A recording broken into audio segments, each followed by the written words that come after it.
भारत के विदेश मंत्री एस जयशंकर अमेरिका दौरे पर गए हुए हैं, जहां वो यूएस के स्टेट सेक्रेटरी एंटनी ब्लिंकन से मिले। इन दिनों निज्जर की हत्या का मामला जोरों पर है और भारत पर आरोप लगे हैं, जिसे भारत लगातार बेबुनियाद बताता आया है। भारत और कनाडा दोनों ने एक दूसरे के डिप्लोमेट्स को बर्खास्त कर दिया, लेकिन अब ये मामला अमेरिका ने भारत से सीधे तौर पर उठाया है। भारत के विदेश मंत्री के अमेरिका आने की खबर को लेकर कनाडा पीएम जस्टिन ट्रूडो ने उम्मीद जताई थी कि अमेरिका भारत के साथ इस मुद्दे पर बात जरूर करेगा। इंडियन एक्सप्रेस के मुताबिक एंटनी ब्लिंकन ने एस जयशंकर से निज्जर की हत्या के मामले को उठाया है। उन्होंने निज्जर को लेकर कनाडा की जांच में सहयोग करने की बात कही है। राउटर्स के मुताबिक अमेरिका के अधिकारी ने इस बात की पुष्टि की है। हालांकि राउटर्स ने ये भी लिखा कि अमेरिका के स्टेट डिपार्टमेंट के स्टेटमेंट में इस बात का कोई जिक्र नहीं किया गया है। अब आइए बताते हैं कि यूएस के स्टेट सेक्रेटरी ने भारत के विदेश मंत्री से क्या कहा। भारत के विदेश मंत्री एस जयशंकर की अमेरिका के विदेश मंत्री एंटनी ब्लिंकन के साथ मीटिंग हुई। इस बीच खालिस्तानी आतंकी हरदीप सिंह निज्जर की हत्या का मुद्दा उठाया गया था। ब्लिंकन ने जयशंकर से निज्जर की हत्या को लेकर कनाडा जो जाँच कर रहा है उसमें भारत से पूरा सहयोग करने की अपील की। इतना ही नहीं, प्रेस कॉन्फ्रेंस में एंटनी ब्लिंकन ने भारत के विदेश मंत्री के साथ मीटिंग का जिक्र किया और कहा, हम उम्मीद करते हैं कि दोनों हमारे देश इस मामले पर एक साथ काम करेंगे।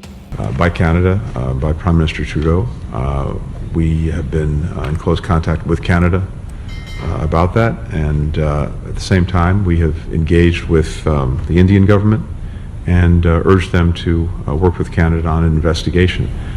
And I had the opportunity to do so again in my meeting yesterday with Foreign Minister Jaishankar.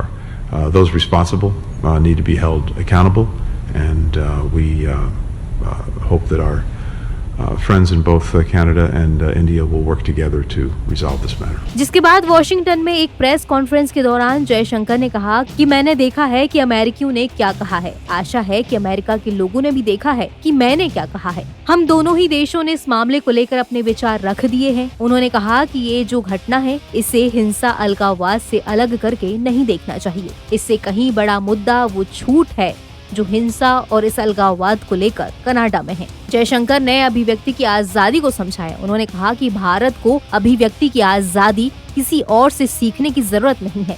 और पर्सनल और today insecure, we are a democracy, we don't need to learn from other people what freedom of speech is about. अभिव्यक्ति की आजादी को इस हद तक बढ़ावा नहीं दिया जा सकता कि वो हिंसा भड़काने के लिए इस्तेमाल होने लगे। ये बर्दाश्त नहीं किया जाएगा। हमारे मिशंस पर स्मोक बॉम्ब फेंके जाते हैं, डिप्लोमेट्स को धमकाया जाता है और उनके खिलाफ जगह जगह पोस्टर लगाए जाते हैं।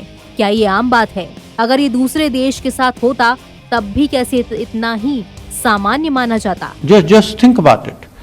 We've had, smoke bombs thrown at the mission. We've had our consulates, sort of violence in front of them. Individuals have been targeted and intimidated. There are posters put up about people. So tell me, do you consider this normal? I mean, for a moment, okay, this is about us. If this had happened to any other country, how would they react? Jaishankar ने कड़े शब्दों में कहा, इन सारी चीजों को normalise ना करें, यानी कि इन सारे हालातों को सामान्य ना बनाएं। उन्होंने आगे कनाडा के मामले पर आंख ना मूंदने जैसी बात भी कही। उन्होंने कहा कि इस निज्जर की हत्या मामले में कोई जानकारी है तो हमें बताइए, हमारे दरवाजे बंद नहीं हैं, हम इस बात पर बात करने के लिए तैयार हैं। कनाडा की सच्चाई बताते हुए जयशंकर ने तेज स्वर में कहा कि ये मामला द्विपक्षीय नहीं बल्कि नियम और कानून का है। अभी जो भी बिलबोर्ड लगाए गए हैं, धमकियां दी गई हैं या जो प्रदर्शन हो रहे हैं वो कनाडा में है। भारत में ये माहौल नहीं है, इसलिए उन्हें इस पर सही कार्रवाई करनी चाहिए। एनबीटी ऑनलाइन की रिपोर्ट।